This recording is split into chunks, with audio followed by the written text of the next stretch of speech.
যে আমি আমার বাড়ি শ্যামনগর। তো পুজোর জিনিসপত্র ড্রেস দিতে এলাম বাবাকে, মাকে, দিদাকে। তো ডাইনিং হল এটা আমাদের।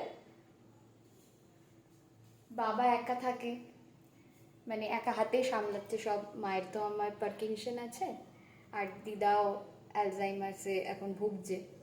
তো খুবই পরিস্থিতি খারাপ। আমি এত দূরে থাকি, ওনারা এখান থেকে যাবেও না আমার কাছাকাছি শ্বশুরবাড়ি। তো বাবাই সবটা সামলাচ্ছে। তো যা হয় আর কি, চলে যাচ্ছে। তো ভাবলাম যখন আজকে এসেছি এখানে একটু দেখাই।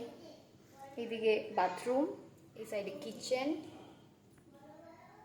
এটা আমাদের বেডরুম, মেন বেডরুম।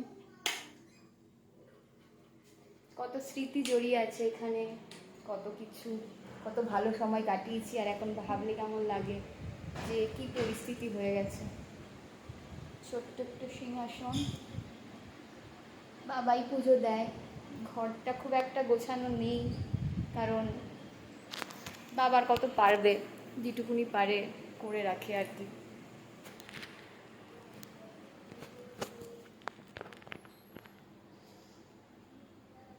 কিচেন,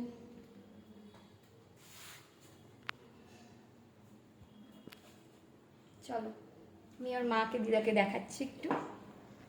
মায়ের শরীর খুবই খারাপ।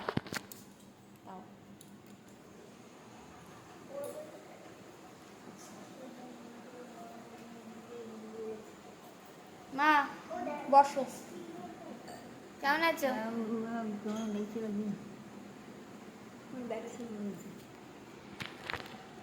দিদা কেমন আছো?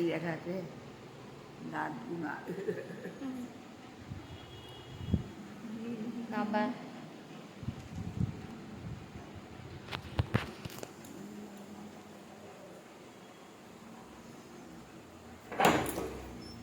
এটা আমার ঘর ছিল, যেখানে আমি পড়াশোনা করতাম। এখন এটা পুরো অগোছালো হয়ে আছে, সব আনইউজ জিনিসপত্র এই ঘরে রাখা হয়।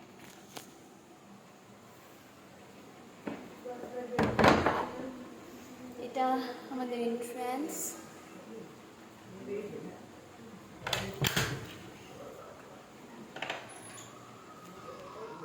বাইরেটা